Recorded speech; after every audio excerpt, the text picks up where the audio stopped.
We're going to turn the clock back in time to a bitterly cold day in December 1874. And the story of Jonty Martindale. Jonty came from Bromley Cross, Bolton. His job was to make his way to the city of Liverpool and watch the ships come in laden with cotton from Louisiana, Mississippi and Egypt. He would then take samples from each bale and place those samples in a leather pouch, and then he would visit the textile barons of Lancashire and Yorkshire, and they would take orders off him.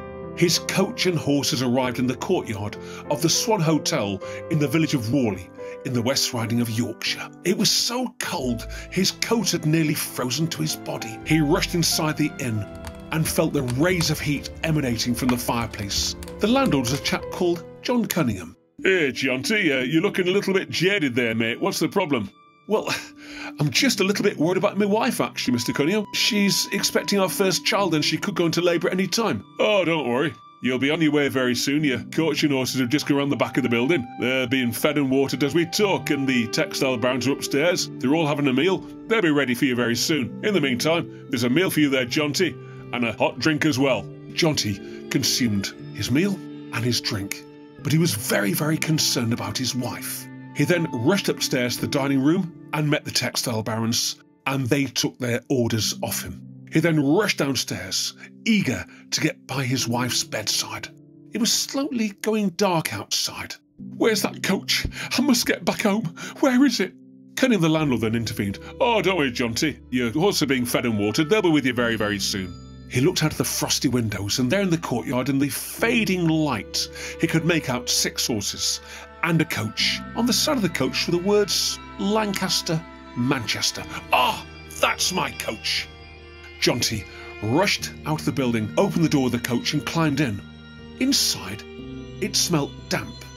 It smelt very musty. As his eyes became accustomed to the light, he realised he was not alone in the coach. There were what looked like 2 females. One sitting next to him, with her head bowed down, with a Victorian bonnet obscuring her face.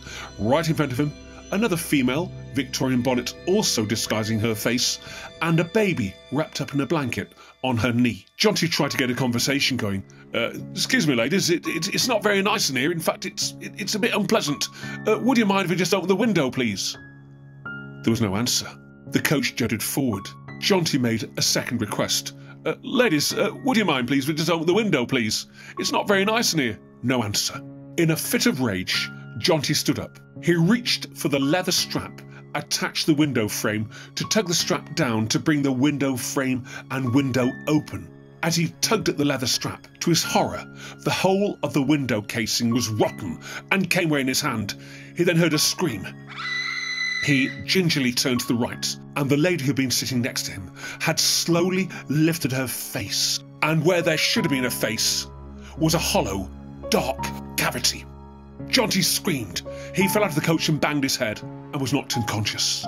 He came round her a good 5-10 minutes later in a swirling blizzard. He trudged back for the wind and the snow, back to the Swan Hotel.